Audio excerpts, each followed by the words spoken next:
Welcome to my YouTube channel. आइए दोस्तों, हम लोग पढ़ रहे हैं 10th क्लास की साइंस। और दोस्तों ये साइंस का मॉडल पेपर है, तो आइए फ्रेंड्स देख लेते हैं साइंस का मॉडल पेपर। दोस्तों सत्र कौन सा है दोस्तों? 2024 से 2025 जो आप लोगों का एग्जाम अभी 24 फरवरी से प्रारंभ होने वाला है।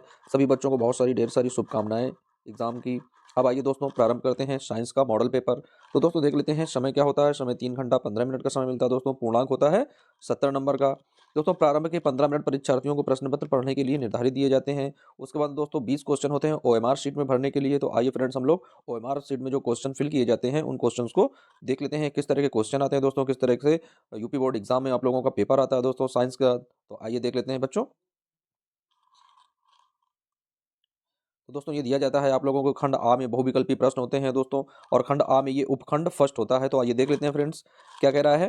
तो दोस्तों कह रहा है कि दो पृष्ठों से घिरा हुआ, दोस्तों क्या कह रहा है दो पृष्ठों से घिरा हुआ पारदर्शी माध्यम जिसका एक या दोनों पृष्ठ गोली होते हैं। दोस्तों क्या कह रहा दो पृष्ठों से घिरा हुआ कोई पारदर्शी माध्यम जिसका एक या दोनों पृष्ठ गोली हैं वह कहलाता है। क्या कहलाता है? ए ऑप्शन में दिया गया बच्चों गोली दर्पण कहलाता है। बी ऑप्शन में दिया गया है त्रिज्या कहलाता है। सी ऑप्शन में दिया गया है गोली लेंस कहलाता है। या डी ऑप्शन में दिया गया है समतल दर्पण कहलाता है। तो सभी बच्चे जल्दी जल्दी से आप लोग अपनी अपनी नोटबुक में इस क्वेश्चन का आंसर टिक करेंगे या फिर आप लोग कमेंट करेंगे कि पहले क्वेश्चन का कौन सा आंसर सही होने वाला है। ए सही है, बी सही है, सी सही है या फिर डी सही है। तो बच्चों जल्दी जल्दी से आप लोग अपनी अपनी पेन कॉपी निकाल लें।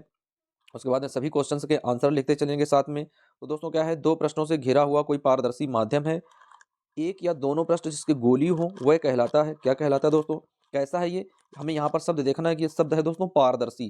क्या है बच्चों? पारदर्शी शब्द है। और यदि दर्पण बनता है दोस्तों तो दर्पण कैसा होता है? अपारदर्शी होता है, क्योंकि दर्पण कोई भी गोली दर्पण होता है तो इस तरह से बने होते हैं बच्चों। अब गोली दर्पण दो प्रकार के होते हैं, एक होता है उत्तल दर्पण और एक होता है अवतल दर्पण। तो दोस्तों जो उत्तल दर्पण होता है उसमें इस तरीके से इस साइड पॉलिश लगी होती है।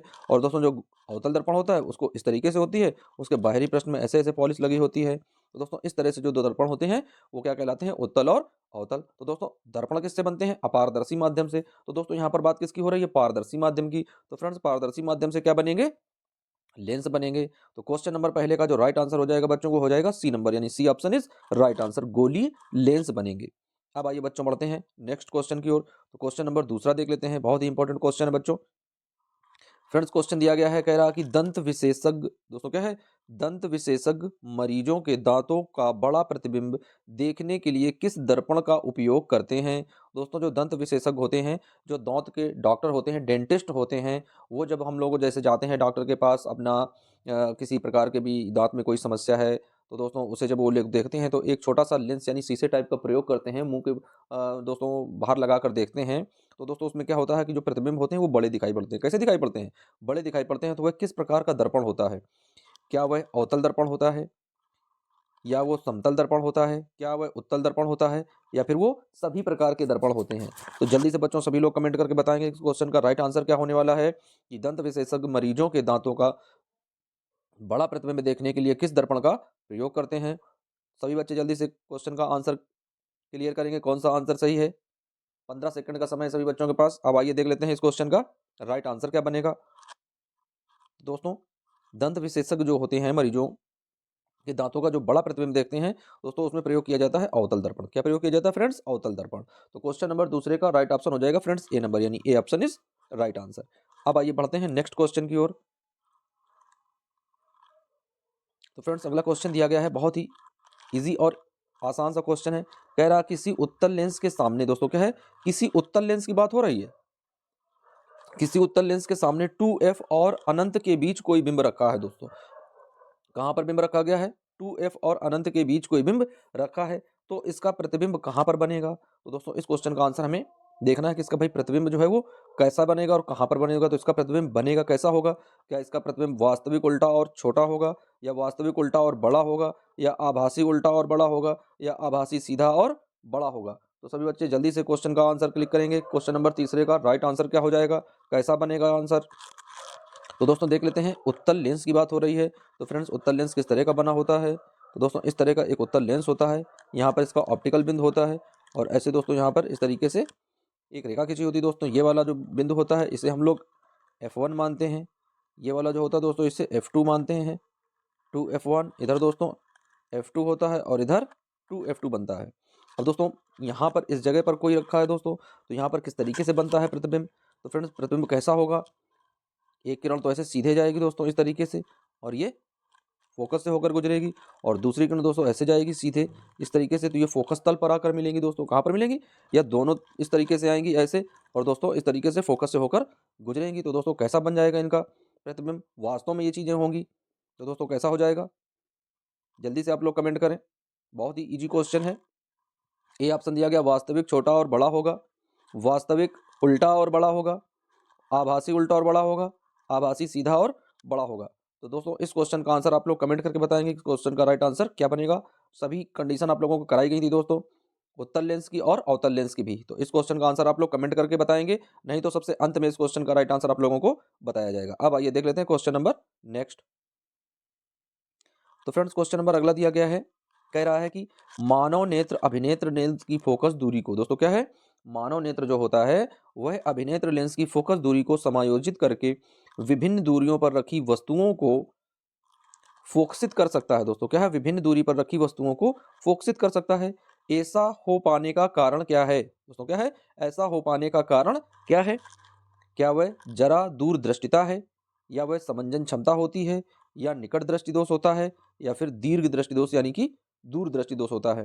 तो फ्रेंड्स क्वेश्चन नंबर चौथे का आंसर जल्दी से आप लोग कमेंट करेंगे। क्वेश्चन का राइट आंसर क्या होने वाला है, मानव नेत्र अभिनेत्र लेंस की फोकस दूरी को जब वो समायोजित करता है तो उसे क्या कहते हैं। जल्दी से सभी बच्चे आंसर करेंगे, क्वेश्चन का राइट आंसर क्या होने वाला है।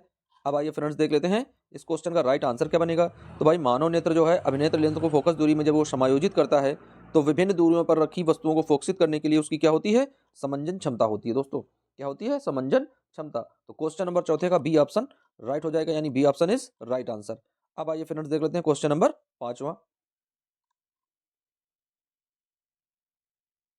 अब आइए फ्रेंड्स देख लेते हैं क्वेश्चन नंबर पांचवा क्या है। तो दोस्तों क्वेश्चन नंबर पांचवा है, कह रहा कॉलम ए में दी गई राशियों का सुमेल कॉलम बी में दिए गए एसआई मात्रकों पर आप लोगों को सही से करना है। तो दोस्तों क्या दिया गया है, ए में राशियां दी गई हैं और बी में उनके एसआई पद्धति के मात्रक दिए गए हैं। बच्चों सभी के मात्रक आप लोगों को लिखाए गए हैं। दोस्तों क्या पूछ रहा है, सबसे पहले नंबर पर पूछ रहा है विद्युत विभवांतर का मात्रक क्या होता है, आप लोग जानते हो। विद्युत धारा का मात्रक क्या होता है, ये भी जानते हो। विद्युत शक्ति का मात्रक क्या होता है, ये भी जानते हो। और प्रतिरोध का मात्रक क्या है, ये भी जानते हो। तो बच्चों जल्दी से आप लोग कमेंट करें क्वेश्चन नंबर पांचवें का राइट आंसर क्या होगा, ए बी सी या फिर डी। तो अब आइए फ्रेंड्स देख लेते हैं कि इस क्वेश्चन का राइट आंसर क्या बनने वाला है। बहुत ही इजी क्वेश्चन है बच्चों, आइए देख लेते हैं। तो फ्रेंड्स सबसे पहले देखेंगे कि विद्युत धारा, दोस्तों विद्युत विभवांतर का मात्रक क्या है। तो दोस्तों विद्युत विभवांतर का मात्रक क्या होता है, वोल्ट होता है। दोस्तों क्या होता है, वोल्ट। तो एक को किससे मिलाएंगे, चार से। तो दोस्तों एक को तो हम लोगों ने चार से मिला दिया, यानी पहले का क्या हो गया, चौथा। अब दोस्तों विद्युत धारा का मात्रक क्या होता है दोस्तों, तो विद्युत धारा का मात्रा होता है एम्पियर।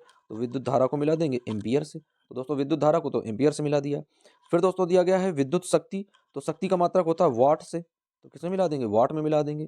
फिर दोस्तों दिया गया है प्रतिरोध, और प्रतिरोध का मात्रक होता है ओम। तो प्रतिरोध को किससे मिला देंगे, ओम से मिला देंगे। इसका मतलब दोस्तों क्या है कि पहले का चौथा, तो दोस्तों पहले का चौथा, दूसरे का दोस्तों क्या है पहला, तो दूसरे का पहला। उसके बाद में दोस्तों तीसरे का दूसरा, तो तीसरे का दूसरा हो गया। फिर दोस्तों चौथे का तीसरा, तो चौथे का तीसरा हो गया। इसलिए दोस्तों क्वेश्चन नंबर पांचवे का कौन सा ऑप्शन सही हो जाएगा, डी ऑप्शन, यानी D option is right answer. तो फ्रेंड्स इस तरीके से हम लोग इन क्वेश्चंस को सॉल्व करते हैं। और दोस्तों आप लोग देख रहे हैं कि लेवल क्या होगा आप लोगों के एग्जाम में, इसी तरह के बहुत सारी छोटी छोटी चीजें एक साथ में इंक्लूड करके पूछ लेगा क्वेश्चन, और कह देगा कि उनमें सुमेल कीजिए। सुमेल मीन्स उन्हें सही हमें मिलान करना है। तो दोस्तों इस तरह के क्वेश्चन भी आप लोगों के यूपी बोर्ड एग्जाम में बन सकते हैं। अब आइए फ्रेंड्स देख लेते हैं नेक्स्ट क्वेश्चन। तो दोस्तों नेक्स्ट क्वेश्चन दिया गया है, कह रहा है कि दो चालक तार हैं। फ्रेंड्स क्या कह रहा है, कह रहा दो चालक तार हैं जिनके पदार्थ की लंबाई का व्यास समान है। दोस्तों क्या है, दो चालक पदार्थ है जिनके लंबाई का व्यास समान है, किसी विद्युत परिपथ में पहले श्रेणी क्रम और फिर पार्श्व क्रम यानी फिर समांतर क्रम में संयोजित किए जाते हैं। तो श्रेणी क्रम तथा समांतर क्रम संयोजन की ऊष्माओं का अनुपात क्या होगा। दोस्तों क्या पूछ रहा है, कह रहा है कि ऊष्माओं का अनुपात क्या होगा।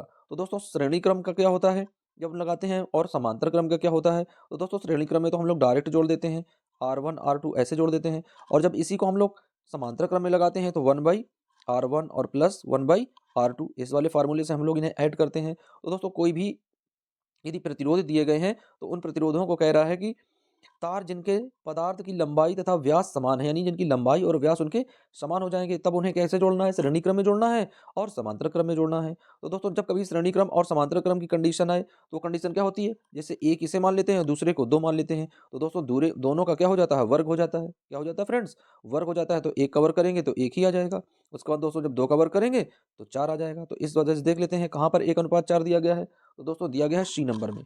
तो क्वेश्चन नंबर 6वें का कौन सा ऑप्शन सही हो जाएगा फ्रेंड्स? सी ऑप्शन सही हो जाएगा। अब दोस्तों यहाँ पर लंबाई तथा व्यास जो है उनके समान है, इस वजह से इस तरीके से हम लोग ये वाला फार्मूला प्रयोग करते हैं। अब यदि कह देता कि लंबाई आधी है तथा व्यास 2 गुना है, तो दोस्तों लंबाई को आधा कर देते तो इसे 1/2 कर देंगे, और दोस्तों इसको दुगुना कर देते तो इसमें 2 का मल्टीप्लाई कर देंगे दोस्तों। तो कितना हो जाएगा? 2 दूनी 4, 4 का वर्ग हो जाएगा दोस्तों, तो यहाँ 16 आ जाएगा। यहाँ पर दोस्तों यहाँ पर 2 हो जाएगा तो 2 का वर्ग करेंगे तो यहाँ पर 4 आ जाएगा दोस्तों। तो इस तरीके से हम लोग बढ़ाकर देख लेंगे। तो फ्रेंड्स इस तरह के यदि सवाल कोई आते हैं तो उसमें इस तरह की हम लोग ट्रिक का प्रयोग करते हैं। अब आइए फ्रेंड्स देख लेते हैं नेक्स्ट क्वेश्चन। तो फ्रेंड्स क्वेश्चन नंबर दिया गया है 7वां। कह रहा है किसी विद्युत धारावाही सीधी प्रणालिका के भीतर चुंबकीय क्षेत्र होता है। दोस्तों क्या पूछ रहा है क्वेश्चन नंबर 7वें में? कह रहा है किसी विद्युत धारावाही सीधी प्रणालिका के भीतर चुंबकीय क्षेत्र होता है। क्या उसके अंदर चुंबकीय क्षेत्र शून्य होता है? इसके सिरों की ओर जाने पर घटता है, इसके सिरे से ऊपर की ओर जाने पर बढ़ता है, या सभी बिंदुओं पर समान रहता है। अब दोस्तों हमें पता होना चाहिए कि एक प्रणालिका किस तरीके की बनी होती है, प्रणालिका का क्या स्ट्रक्चर होता है। तो दोस्तों हम लोग तो जानते हैं प्रणालिका कैसी होती है। इस तरीके से एक बेलनाकार होती है दोस्तों, इस तरीके से इसमें बहुत सारे ऐसे ऐसे इस तरह से तांबे के तारों को लपेटकर एक बेलनाकार कुंडली बनाई जाती है। अब दोस्तों कह रहा है कि इसके भीतर किसी इस बिंदु पर चुंबकीय क्षेत्र का मान, दोस्तों कह रहा है कि क्या है? शून्य होगा। यहाँ पर क्या चुंबकीय क्षेत्र का मान शून्य होगा? या दोस्तों कह रहा है इसके सिरों की ओर जाने पर, यानी जब यहाँ पर जाएंगे तो क्या घटेगा, या दोस्तों इस सिरे पर जाएंगे तो क्या बढ़ेगा, या सभी बिंदुओं पर समान होगा। तो फ्रेंड्स चाहे इस बिंदु पर हम देखें, चाहे इस बिंदु पर देखें, चाहे यहाँ देखें, चाहे यहाँ देखें, कहीं पर भी देखेंगे दोस्तों, क्योंकि बहुत सारे इसमें फेरे लगे हैं, तो चुंबकीय क्षेत्र का मान कहाँ पर होगा? समान होगा, यानी सभी बिंदुओं पर कैसा होगा फ्रेंड्स? समान हो जाएगा। तो क्वेश्चन नंबर 7वें का राइट आंसर क्या बन जाएगा बच्चों? बन जाएगा सभी बिंदुओं पर समान रहता है। तो क्वेश्चन नंबर 7 का राइट ऑप्शन डी, यानी D option is right answer. अब आइए बच्चों बढ़ते हैं नेक्स्ट क्वेश्चन की ओर। अब फ्रेंड्स देख रहे हैं क्या दिया गया? उपखंड सेकंड, यानी अब दोस्तों 7 क्वेश्चन जो है वो फिजिक्स से दिए जाते हैं, यानी भौतिक विज्ञान के होते हैं। उसके बाद में बच्चों क्या होता है कि 6 क्वेश्चन इसमें जो बनेंगे वो आप लोगों के रसायन विज्ञान से संबंधित होंगे। तो अब आइए दोस्तों देख लेते हैं रसायन विज्ञान से संबंधित कौन कौन से प्रश्न होते हैं। तो बच्चों रसायन विज्ञान का पहला क्वेश्चन पूछ रहा है, कह रहा कि बेंजीन का संरचनात्मक सूत्र क्या है। दोस्तों क्या पूछ रहा है? बेंजीन का संरचनात्मक सूत्र क्या होता है। तो दोस्तों बेंजीन कैसी होती है, यानी बेंजीन का फार्मूला क्या होता है बच्चों? तो बेंजीन का फार्मूला होता है C6 होता है दोस्तों, और H6 होता है, ये बेंजीन का फार्मूला होता है। दोस्तों इसमें हमें क्या करना है? बेंजीन को, जिसमें से जो 3 सी यानी 3 कार्बन होते हैं वो दोस्तों कितने डबल बॉन्ड से जुड़े होते हैं, और बाकी के जो होते हैं वो सिंगल बॉन्ड से जुड़े होते हैं। तो दोस्तों यहाँ पर देख लेना है, यहाँ पर दोस्तों देख रहे हैं हम लोग कि यहाँ पर 3 जो कार्बन है वो डबल बॉन्ड से जुड़े हैं, और बाकी के जो 3 है वो सिंगल बॉन्ड से जुड़े हैं। तो दोस्तों कौन सा ऑप्शन सही हो जाएगा? तो वो ऑप्शन सही हो जाएगा सी नंबर। दोस्तों क्या हो जाएगा? C option is right answer. और दोस्तों एक बात देख लेते हैं कि बेंजीन का जो स्ट्रक्चर होता है वो पंचभुजी दोस्तों खंडभुजी होता है इस तरह का, यानी बेंजीन जो है इस तरह से बना होता है दोस्तों। अब यहाँ पर भी H होता है दोस्तों, इस तरीके से यहाँ पर डबल बॉन्ड कर देते हैं, यहाँ पर दोस्तों डबल बॉन्ड कर देते हैं, और इस तरीके से यहाँ पर ऐसे डबल बॉन्ड बना देते हैं। ये दोस्तों क्या है? बेंजीन है। और इस तरीके से यहाँ पर H हो जाता है दोस्तों, ऊपर H हो जाता है, इस तरीके से यहाँ पर ऐसे ऐसे H बन जाते हैं, इस तरह से H निकल आते हैं दोस्तों, ऐसे एक ऊपर H बन जाता है दोस्तों इस तरीके से। तो ये दोस्तों जो है ये है बेंजीन। तो इस तरह की जो आकृति होती है वो बेंजीन कहलाती है। तो फ्रेंड्स इस तरह की आकृति हमें किस वाले पॉइंट पर मिल रही है बच्चों? ये सी नंबर पर मिल रही है। तो C option is right answer. अब आइए फ्रेंड्स बढ़ते हैं नेक्स्ट क्वेश्चन की ओर। तो दोस्तों नेक्स्ट क्वेश्चन में देख लेते हैं, क्वेश्चन नंबर 9 दिया गया है, कह रहा कि निम्नलिखित में समजातीय श्रेणी क्या है। दोस्तों क्या कह रहा है कि निम्नलिखित में समजातीय श्रेणी क्या है। तो फ्रेंड्स यहाँ पर देख रहे हैं क्या दिया गया है? CH4। दोस्तों क्या दिया गया है? CH4। और दोस्तों क्या दिया गया है? C2H6। अब दोस्तों कह रहा किया या समझाती है। तो दोस्तों यहाँ पर हम लोग देख रहे हैं कि भाई यहाँ पर 4 है, यहाँ पर 6 है, कैसे मिल रहा है? नहीं मिल रहा है, बने नहीं पाएगा दोस्तों। उसके बाद में फ्रेंड देख लेते हैं दोस्तों क्या दिया गया है।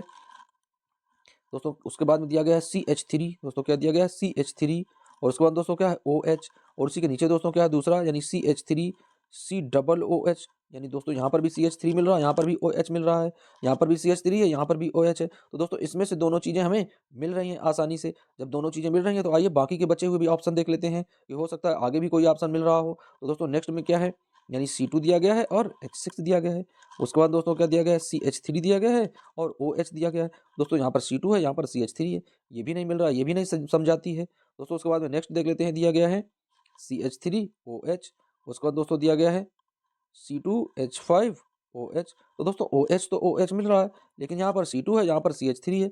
दोस्तों ये भी समझाती नहीं है। तो फ्रेंड्स इसमें समझाती कौन से हैं, तो दोस्तों इसमें समझाती हैं CH3OH। ये दोस्तों एक जैसे मिल रहे हैं, यानी CH3OH इसमें भी है। दोस्तों ये भी क्या है, CH3COOH। तो ये दोनों कैसे हैं, ये दोनों समझाती हैं। तो क्वेश्चन नंबर 9 का राइट ऑप्शन हो जाएगा दोस्तों सेकंड, यानी क्वेश्चन नंबर 9 का second option is right answer. अब आइए फ्रेंड्स बढ़ते हैं नेक्स्ट क्वेश्चन की ओर। दोस्तों यहाँ पर देख रहे हैं कौन सा ऑप्शन सही हो जाएगा। तो दोस्तों यहाँ पर एक ऑप्शन सही हो जाएगा 9वें का, दोस्तों क्या है, बी ऑप्शन सही हो जाएगा। और बी में दोस्तों क्या दिया गया है, यानी पहला और चौथा, यानी ये दोनों जो हैं ये दोनों एक समान हो जाएंगे दोस्तों। क्यों एक समान हो जाएगा, क्योंकि यहाँ पर भी OH दिया गया है दोस्तों और यहाँ पर भी OH दिया गया है। तो दोस्तों क्वेश्चन नंबर 9 का राइट ऑप्शन हो जाएगा दोस्तों बी नंबर, यानी B option is right answer. अब आइए फ्रेंड्स बढ़ते हैं नेक्स्ट क्वेश्चन की ओर।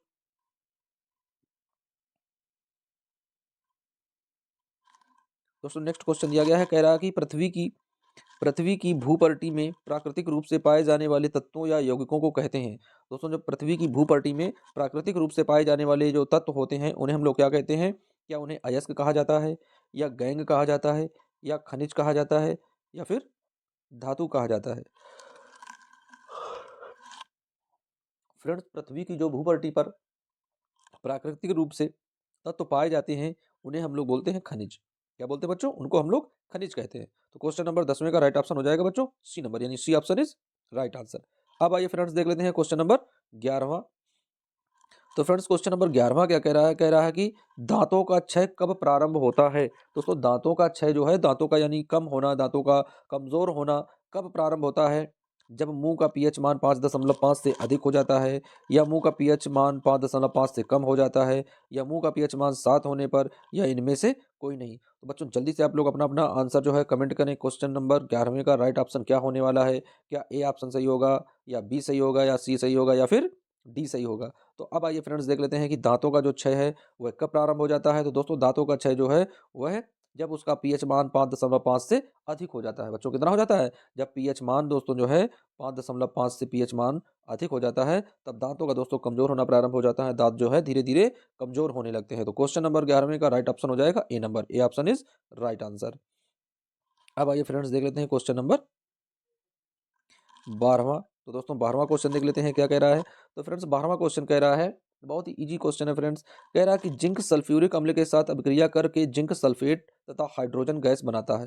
दोस्तों क्या करता है, जिंक जो है वो सल्फ्यूरिक अम्ल यानी H2SO4 के साथ अभिक्रिया करके जिंक सल्फेट तथा हाइड्रोजन गैस बनाता है। अब आइए दोस्तों देख लेते हैं किस तरीके की अभिक्रिया होती है।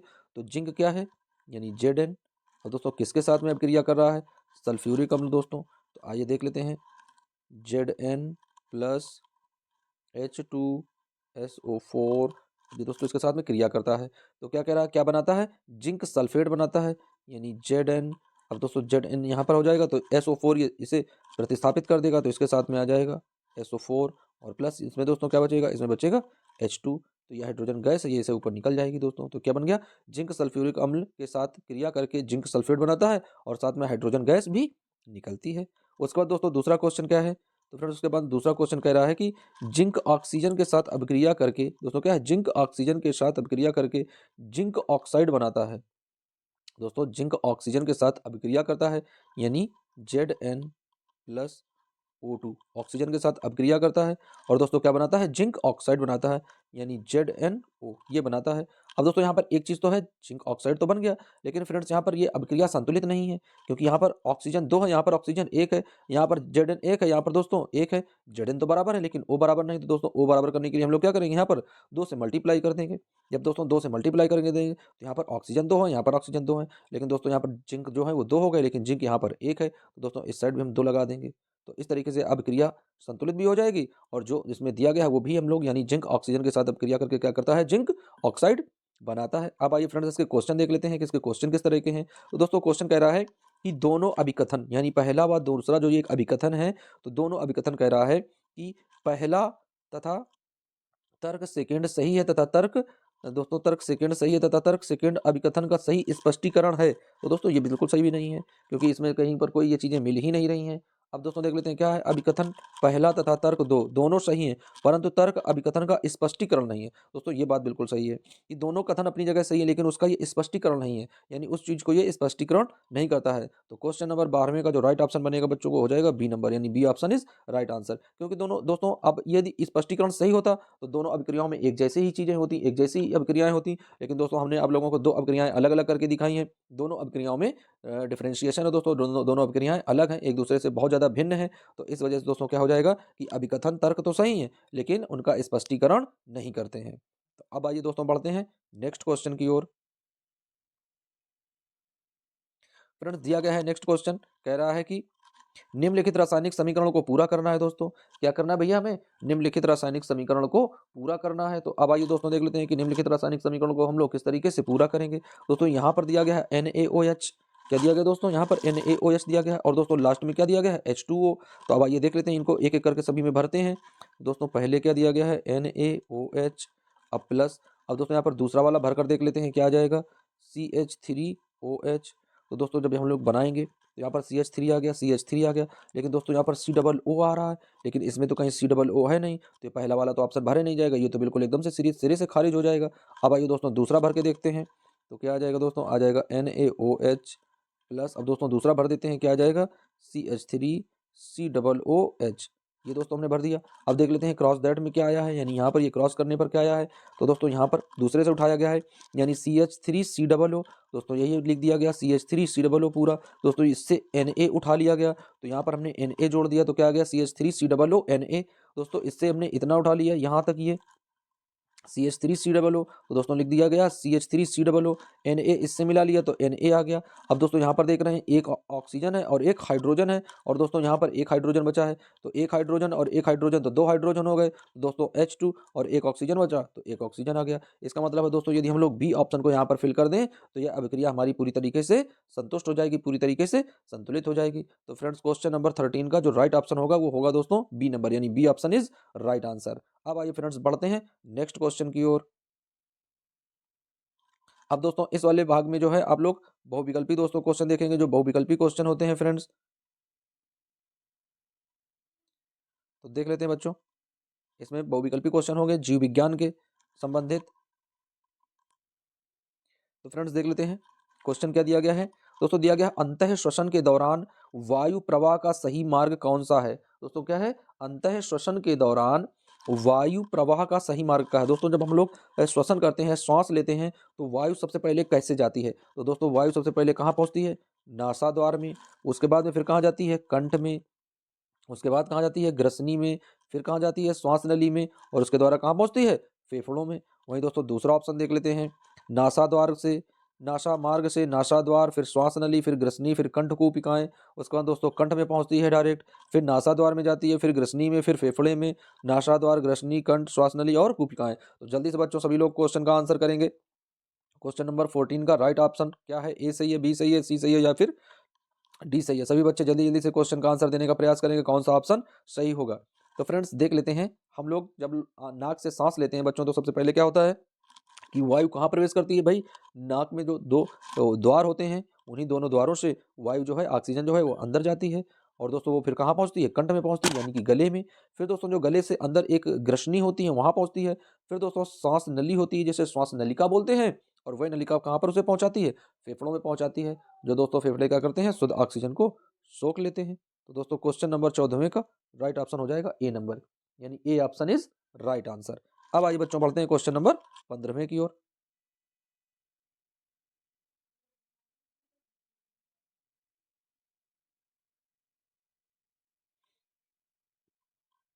तो आइए फ्रेंड्स देख लेते हैं क्वेश्चन नंबर 15वां। तो दोस्तों थोड़ा 15वां क्वेश्चन पढ़ेंगे, उसके बाद में इसमें व्याख्या करेंगे कौन सा ऑप्शन सही होगा। तो दोस्तों दिया गया है कि निम्नलिखित कथन तथा कारणों को पढ़कर दिए गए विकल्पों में से सही विकल्प का चयन कीजिए। तो दोस्तों कह रहा है कि कथन है, पिता से प्राप्त क्रोमोसोम से बच्चों के लिंग का निर्धारण होता है। दोस्तों सबसे पहले तो हम लोग देख लेते हैं, ये होता है दोस्तों पुरुष और ये होता है महिला। तो दोस्तों पुरुष के पास कैसे गुणसूत्र होते हैं, एक्स और वाई। वहीं दोस्तों महिलाओं के पास कैसे होते हैं? ये फ्रेंड्स फिर से लिख लेते हैं एक बार, यानी ये मेल लिखेंगे दोस्तों, मेल, और ये फीमेल। तो दोस्तों मेल के पास क्या होता है? एक होता है एक्स और एक होता है वाई। वहीं दोस्तों फीमेल के पास क्या होता है? एक्स एक्स, यानी उसके पास तो दोनों एक्स गुणसूत्र ही होते हैं। और मेल के पास क्या होता है? एक्स एक्स होता है दोस्तों। जब इससे एक्स मिल जाता है, इससे एक्स मिल जाता है, और तो बन जाता है डबल एक्स। और बच्चों ये क्या होता है? ये होता है बेबी गर्ल। वहीं दोस्तों यदि इससे वाई मिल जाए और इससे एक्स मिल जाए तो क्या होता है? एक्स और वाई। तो दोस्तों ये होता है बेबी बॉय। यानी जब हमें पिता से वाई गुणसूत्र मिलेगा, दोस्तों माता के पास यानी महिलाओं के पास तो दोनों डबल एक्स ही होते हैं, उनसे तो एक्स ही गुणसूत्र मिलना है, तो दोस्तों उनके पास तो एक्स ही एक्स गुणसूत्र होते हैं। ये जो मेल पार्टीशन जो है, मेल जो पार्टनर है उसके पास होता है एक्स और वाई। तो दोस्तों जब मेल पार्टनर का वाई गुणसूत्र फीमेल पार्टनर के एक्स गुणसूत्र से संलयन करता है तो दोस्तों वो बनता है बेबी बॉय, यानी लड़का बनता है। और दोस्तों जब मेल पार्टनर से एक्स गुणसूत्र और फीमेल पार्ट से पार्सन से दोस्तों पार्टीशन से तो एक्स मिलेगा, क्योंकि उसके पास तो दोनों एक्स ही एक्स गुणसूत्र हैं, तो दोस्तों बनता है बेबी गर्ल। अब आइए इस क्वेश्चन को हम लोग पढ़ते हैं, उसके बाद में इसका आंसर समझने का प्रयास करते हैं। दोस्तों वही क्वेश्चन कह रहा है कि पिता से प्राप्त क्रोमोसोम से बच्चों के लिंग का निर्धारण होता है। दोस्तों जैसा कि अभी आप लोगों को हमने बताया कि पिता के पास क्या होते हैं? एक्स और वाई होते हैं, माता के पास तो दोनों एक्स ही एक्स होते हैं। कारण मानव पुरुष में एक एक्स और एक वाई गुणसूत्र होता है। दोस्तों ये बात बिल्कुल एकदम से सही है। तो दोस्तों देख लेते हैं कथन क्या कह रहा है कथन और कारण दोनों सत्य हैं, और कारण कथन की सही व्याख्या करता है। दोस्तों क्या कह रहा है? कथन और कारण दोनों सही है, और कथन और कारण की व्याख्या भाई करता है। अब आइए दूसरा देख लेते हैं। कथन और कारण दोनों सत्य हैं, परंतु कारण जो है वो कथन की व्याख्या नहीं करता है। अब आइए दोस्तों देख लेते हैं।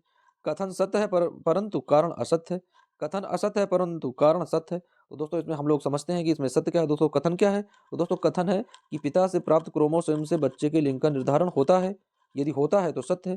तो दोस्तों पिता के पास एक्स और वाई होते हैं, तो जब वाई दोस्तों इसका डिसाइडेंट करता है कि बेबी बॉय होगा या बेबी गर्ल होगा, तो दोस्तों पहला तो ऑप्शन बिल्कुल सही लिखा है।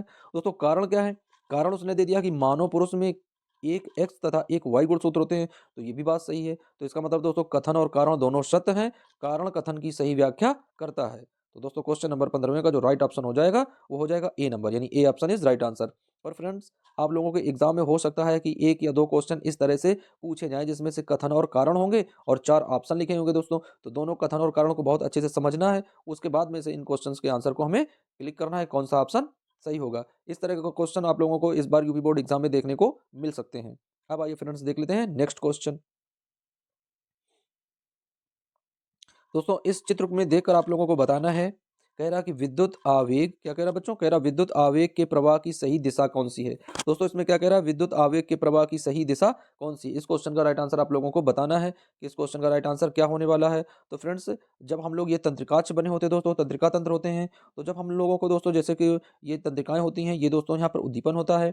यहाँ जैसे दोस्तों आप लोगों के पैर में कोई चीज़ ऐसे टच की जाए तो उसका दोस्तों संचार हमें कैसे पता चलता है? कैसे पता चलता है दोस्तों कि किसी ने हमारे पैर में कोई टच कर दिया या किसी पैर को कहीं पर चोट लग गई, तो दोस्तों हम लोग कैसे जानते हैं? क्योंकि उसको नसों के द्वारा जो दोस्तों सूचनाएँ हैं वो मस्तिष्क में भेजी जाती हैं। कहाँ पर भेजी जाती हैं? मस्तिष्क में। और वह सूचनाएँ किस तरीके से जाती हैं दोस्तों? वो जाती हैं इलेक्ट्रिसिटी बनकर, यानी विद्युत आवेग बनकर वो सूचनाएँ हम लोगों के मस्तिष्क में पहुँचती हैं, जिसके द्वारा हमें इन सब चीज़ों का ज्ञात होता है कि हमारे कहाँ पर पैर में चोट लग गई है। तो दोस्तों इसमें से जो सबसे सटीक दोस्तों है वो है ए नंबर। क्योंकि दोस्तों यहाँ पर देख रहे हैं हम लोग नीचे से लेकर और ऊपर तंत्रिकाक्ष की ओर इस तरीके से आवेग चलते हुए दिखाई दिए हैं। दोस्तों यहाँ पर उल्टा दिशा में है, यहाँ पर एक अलग दिशा में है, यहाँ पर दोनों भी अलग दिशा में है, लेकिन दोस्तों जो ए ऑप्शन है उसका एकदम से राइट आंसर है। तो दोस्तों क्वेश्चन नंबर 16 का जो राइट ऑप्शन होगा फ्रेंड्स वो हो जाएगा ए option is right answer.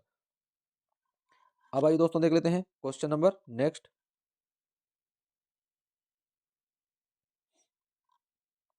Friends देख लेते हैं, बहुत ही इंपॉर्टेंट क्वेश्चन है दोस्तों।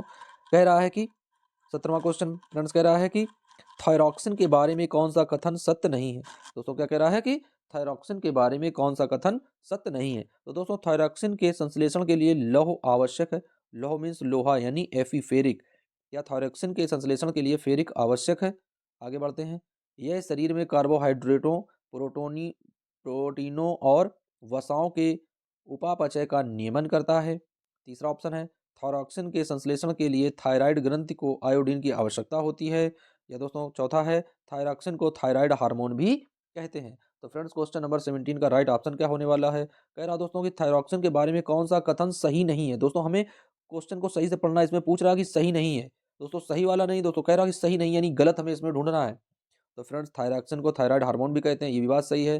थायरॉक्सिन के संश्लेषण से थायराइड ग्रंथि को आयोडीन की कमी की आवश्यकता होती है, ये भी सही है। यह शरीर के कार्बोहाइड्रेटों, प्रोटीनों और वसाओं के उपापचय का नियमन करता है, ये भी सही है। लेकिन थायरॉक्सिन के संश्लेषण के लिए लौह आवश्यक है, ये गलत है दोस्तों। तो क्वेश्चन नंबर 17 का जो राइट ऑप्शन होगा बच्चों, वो हो जाएगा ए नंबर, यानी A option is right answer. तो friends A option is right answer हो जाएगा। अब आइए बढ़ते हैं नेक्स्ट क्वेश्चन की ओर।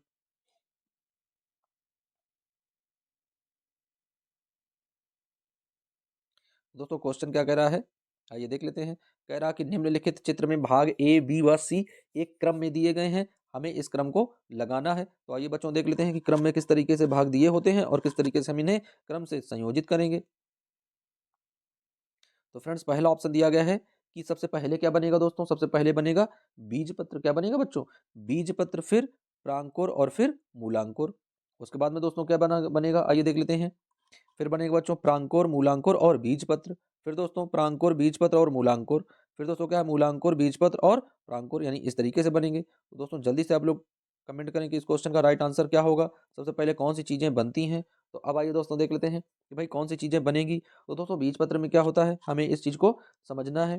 तो फ्रेंड्स क्या है, जैसे कोई छोटा सा बीज होता है दोस्तों, इस तरीके से जब हम इसमें इसे भूमि में गाड़ देते हैं दोस्तों, भूमि के अंदर कर देते हैं, इसमें पानी डालते हैं, तो सबसे पहले क्या होता है, तो दोस्तों सबसे पहले इसमें प्रांकुर, यानी ये फूलता है दोस्तों, तो उस क्रिया को क्या बोलते हैं, प्रांकुर बोलते हैं। क्या बोलते हैं बच्चों, प्रांकुर बोलते हैं। ये फूल जाता है, फिर इसमें क्या होता है कि छोटे छोटे अंकुर निकलते हैं, ऐसे दोस्तों जड़ें निकलती हैं और एक छोटा सा अंकुर ऐसे निकलता है, तो उसको बोलते हैं मूलांकुर दोस्तों, यानी इसका मूल निकल आता है, तो उसको क्या बोलते हैं बच्चों, उसको बोलते हैं मूलांकुर।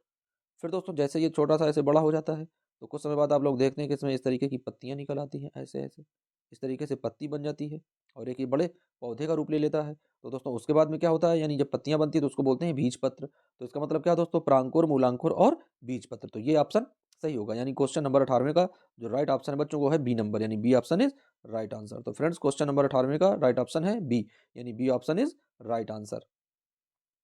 अब आइए बच्चों बढ़ते हैं नेक्स्ट क्वेश्चन की ओर।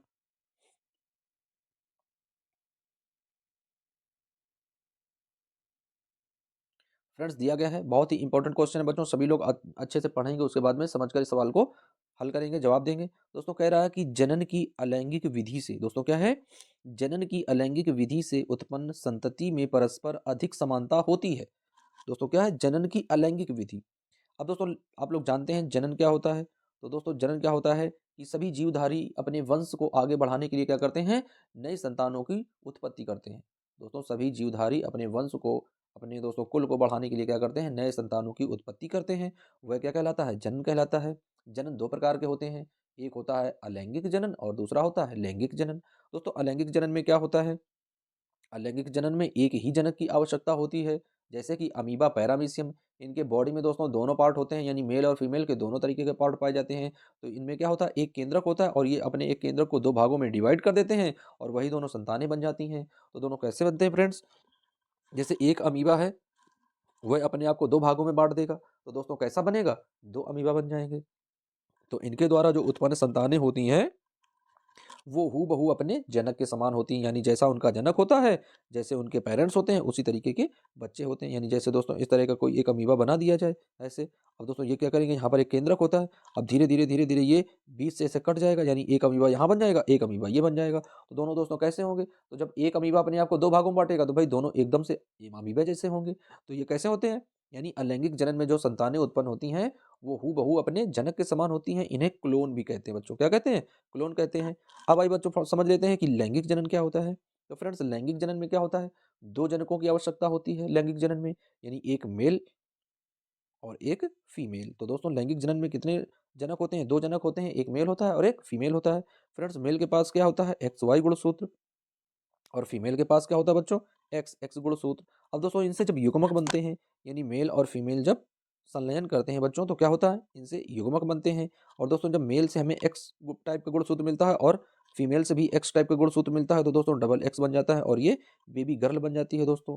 वहीं पर जब हमें मेल से वाई टाइप का गुणसूत्र मिलता है और फीमेल से एक्स टाइप का गुणसूत्र मिलता है, तो दोस्तों एक्स वाई बन जाता है और दोस्तों यही एक्स वाई क्या कहलाता है, बेबी बॉय कहलाता है। तो फ्रेंड्स इस तरीके से जो लैंगिक जनन में उत्पन्न संतानें होती हैं वो अपने जनक से भिन्न होती हैं दोस्तों जैसा कि आप लोगों ने देखा होगा कि दोस्तों यदि मेल और फीमेल यानी पेरेंट्स जो होते हैं, तो दोस्तों किसी-किसी का आप लोगों को देखा होगा कि यदि माताजी की जो हाइट है वो कम है और जो पिताजी की हाइट है वो अधिक होती है, तो उनसे जो भी उत्पन्न संतानें होती हैं, तो दोस्तों 50% चांस होते हैं कि उनकी जो संतानें हैं वो हाइट में उनकी बराबर होती हैं और कई बच्चों की हाइट जो है थोड़ा कम हो जाती है। या दोस्तों कई के पेरेंट्स जो होते हैं बहुत ज़्यादा फेयर होते हैं और उनसे जो उत्पन्न संतानें होती हैं दोस्तों वो उतनी ज़्यादा फेयर नहीं होती हैं। तो इस तरह की इनसे जो भी संतानें उत्पन्न होती हैं लैंगिक जनन के द्वारा, तो इसमें दोस्तों बहुत वेरिएशन पाया जाता है, विभिन्नताएँ पाई जाती हैं, ये अपने जनक के समान नहीं होते हैं।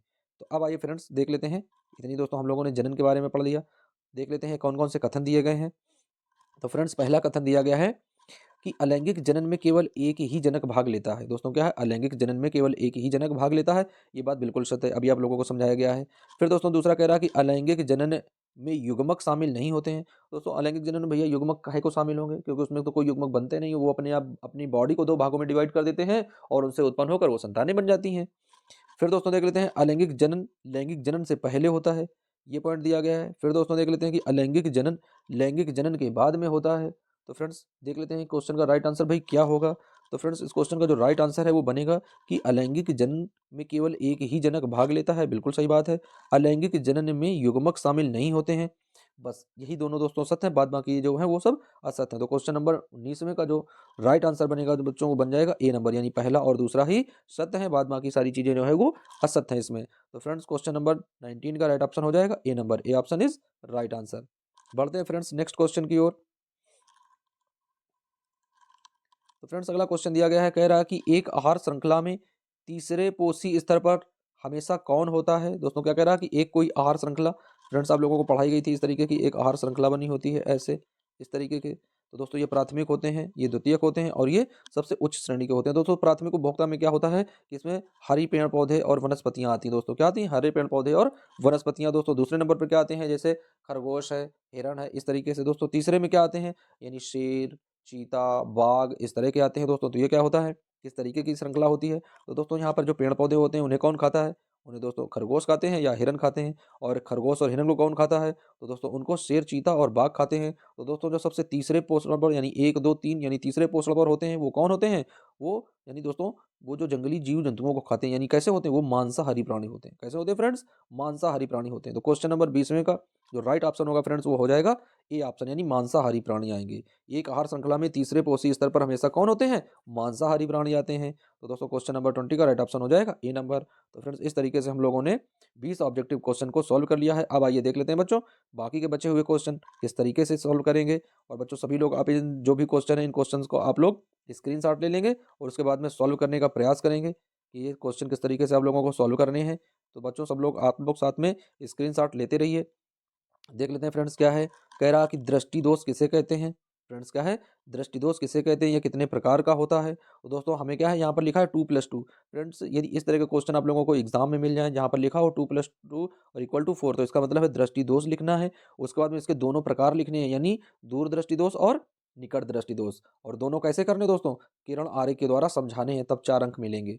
दूसरा क्वेश्चन दोस्तों देख लेते हैं, कह रहा है कि हमें आकाश में इंद्रधनुष केवल वर्षा के पश्चात ही क्यों दिखाई देते हैं? तो दोस्तों ये क्वेश्चन भी आप लोगों को बताया गया कि जब बारिश के समय दोस्तों क्या है कि छोटी-छोटी बूंदें वायुमंडल के बीच में रुक जाती हैं और उसमें जैसे ही सूर्य का प्रकाश पड़ता है तो दोस्तों वो क्या कर देते हैं? सूर्य का प्रकाश जो है अपवर्तन की घटना होती है सूर्य के प्रकाश में। तो दोस्तों क्या होता है कि उसके विपरीत दिशा में, यानी जहाँ पर सूर्य निकला होगा सूर्य के विपरीत दिशा में हमें इंद्रधनुष दिखाई पड़ता है। क्यों दिखाई पड़ता है? क्योंकि जब किसी प्रिज्म से इस तरीके से दोस्तों प्रकाश ऐसे टकराता है और इस तरीके से 7 रंगों में बढ़ जाता है विबग्योर के रूप में। तो दोस्तों इंद्रधनुष में भी कितने रंग होते हैं? 7 रंग होते हैं। तो इस तरीके से दोस्तों जब बारिश में की बूंद इस तरह की होती है तो उसमें दोस्तों इस तरीके से कोई प्रकाश की किरण से आपतित होती है, तो यहाँ पर दोस्तों अपवर्तन की घटना होती है ऐसे, और इस तरीके से ये विबग्योर के रूप में ऐसे निकलता है। आप लोगों को समझाया भी गया था।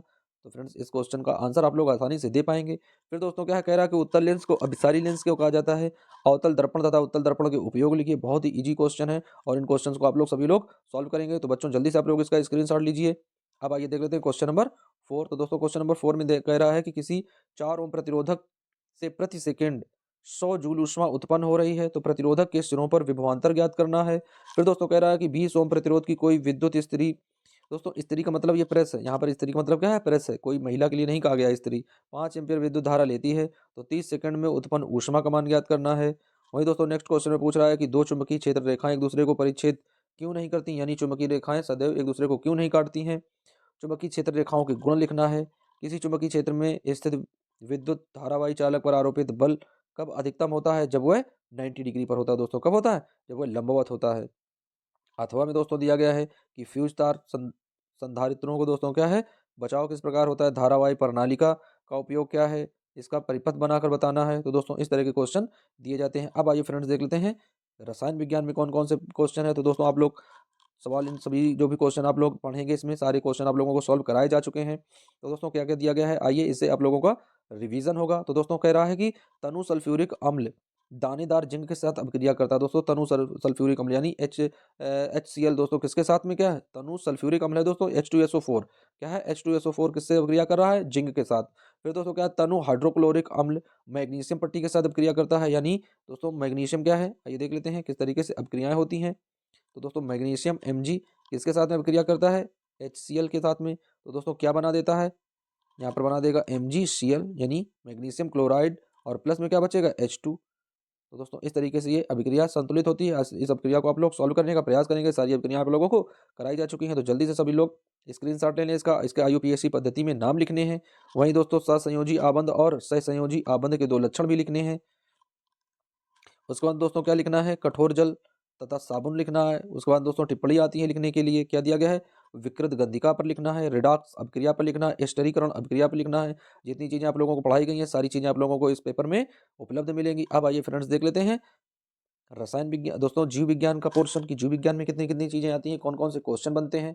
तो फ्रेंड्स देख लेते हैं जीव विज्ञान में क्या है। तो फ्रेंड्स दिया गया जैव निम्नीकरण और गैर अजैव निम्नीकरण पदार्थों के बीच अंतर बताइए, उनके उदाहरण दीजिए। तो दोस्तों यहाँ पर जीव विज्ञान में ये क्वेश्चन दिए गए हैं। हमने आप लोगों को ये भौतिक विज्ञान के अंतर्गत सारी चीजें जैव निम्नीकरण और अजैव निम्नीकरण सारी चीजें पढ़ाई हैं। वहीं दोस्तों कह रहा है कि निम्नलिखित में जो चित्र है उसमें अंतःस्रावी ग्रंथियों के नाम लिखना है। दोस्तों किसके नाम लिखना है, अंतःस्रावी ग्रंथियों के नाम लिखना है। फिर देख लेते हैं दोस्तों क्वेश्चन। फ्रेंड्स कह रहा है कि इस गद्यांश को पढ़कर नीचे दिए गए क्वेश्चन के आंसर जो दिए गए हैं उनको सॉल्व करना है। तो सभी बच्चे इसको इस पेज का दोस्तों जल्दी से आप लोग स्क्रीनशॉट लें। उसके बाद में नेक्स्ट क्वेश्चन के आंसर देने हैं, सभी बच्चों को स्क्रीनशॉट ले लें जल्दी से। अब आइए देख लेते हैं। तो दोस्तों यहाँ पर इस तरीके से पूरा पेपर संपूर्ण हो जाता है। लास्ट का दोस्तों ये पार्ट है, यानी क्वेश्चन नंबर 11 मानव आहार नाल का आरेख बनाना है। उसमें भाग जो है उनको नामांकन करना है। वहीं दोस्तों स्त्री केसर का स्वच्छ एवं नामांकित आरेख बनाना है और उसमें परागनली की वृद्धि और बीजांड के रूप में प्रवेश करते हुए दिखाना है। तो फ्रेंड्स इस तरीके का आप लोगों को साइंस का पेपर यूपी बोर्ड एग्जाम में आने वाला है। तो फ्रेंड्स इस पूरे पेपर को आप लोग सॉल्व करेंगे और सभी बच्चे, किसी को यदि कोई क्वेरीज हो, कोई डाउट हो, तो उस क्वेश्चन को आप लोग पूछेंगे या आप लोग कमेंट करके बताएंगे कौन सा क्वेश्चन उन्हें सॉल्व करने में परेशानी आई है। तो दोस्तों इस तरीके से हम लोगों ने मॉडल पेपर 2025 के लिए, जो कक्षा 10 की साइंस के लिए दोस्तों मॉडल पेपर था, उसको सॉल्व कर लिया है। अब दोस्तों इसी तरीके से आप लोग बने रहिए वीडियो और चैनल के साथ में। मिलते हैं दोस्तों फिर किसी नए टॉपिक के साथ में, उसके 20 क्वेश्चन ऑब्जेक्टिव देखेंगे दोस्तों। तो फ्रेंड्स बने रहिए वीडियो और चैनल के साथ। आप लोगों को एग्ज़ाम की बहुत सारी शुभकामनाएं। मिलते हैं दोस्तों, जब तक के लिए जय हिंद।